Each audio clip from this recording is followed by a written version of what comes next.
प्रथम भूमिमै नै हामीले आजकलको भाषामा एनलाइटन्ड अवेकन्ड भन्छ नि होइन, बोधि प्राप्त भएको भन्ने त भइसकेको हुन्छ होइन।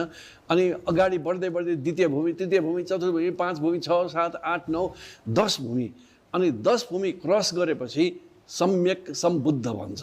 सम्यक सम्बुद्ध अब कस्तो भने धेरै कन्फ्युजन छ मान्छेहरूको। बुद्ध बुद्ध भन्ने संस्कृत भाषामा अवेकन्ड एनलाइटन्ड होइन, जागेको भन्ने हुन्छ होइन।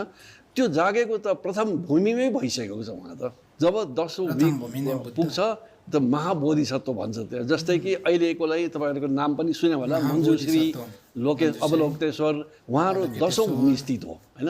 त्यो क्रस गरेपछि अनि सम्यक सम्बुद्ध, सम्यक भनेको करेक्ट, अनि सम भनेको टोटली होइन, पूर्णतया बुद्ध भएको होइन। बुद्ध मात्रै होइन, सम्यक सम्बुद्ध। अनि त्यसलाई छोटाउँदाखेरि हामीहरू बुद्ध बुद्ध बुद्ध